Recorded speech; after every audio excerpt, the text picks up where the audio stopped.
Siku nyingine tena ambayo tunayo furaha katika kusherehekea sikukuu ya Idi. Sasa sijui wewe unasherehekea wapi, lakini mimi niko hapa katika kukupa habari za kimichezo. Lakini meneja wa habari ya mawasiliano wa Young Ally Kamwe ameibua mjadala mkubwa kuhusu mbio za tuzo za mchezaji bora ligi kuu Tanzania bara MVP msimu 2025-2026 baada ya kuweka wazi kuwa kiungo wa Azam FC Faisal Salim Feitoto ndiye anayeonekana kuwa mbele zaidi katika kuwania tuzo hiyo kwa sasa. Lakini kama amesema pia kiwango anachoendelea kukionyesha Feitoto ndani ya uwanja ni cha kipekee, hasa kutokana na mchango wake mkubwa kwenye mabao na ubunifu wa mashambulizi kwa timu yake msimu huu. Kwa mujibu wa Kamwe, nyota huyo Azam FC ameonyesha ubora wa hali ya juu kupitia uwezo wake wa kufunga na kutengeneza nafasi za mabao, jambo linalomfanya kuwa na nafasi kubwa ya kutoa tuzo hiyo inayosubiriwa kwa hamu na wadau wa soka nchini. Mbali na kumzungumzia Feitoto, Kamwe pia alitoa kauli kuhusu kiungo wa Yanga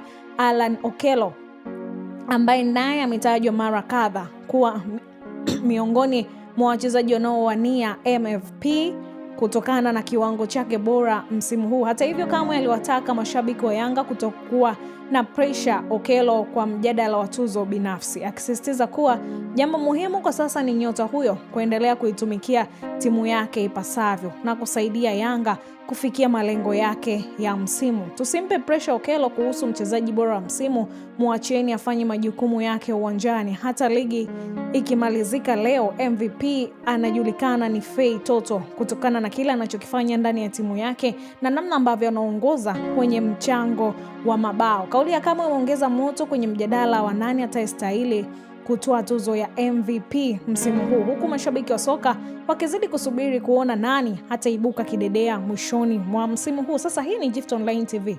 Endelea kusubscribe, kushare, kulike pamoja na kucomment ili uzidi kupata taarifa sahihi, na hii ni Gift Online TV.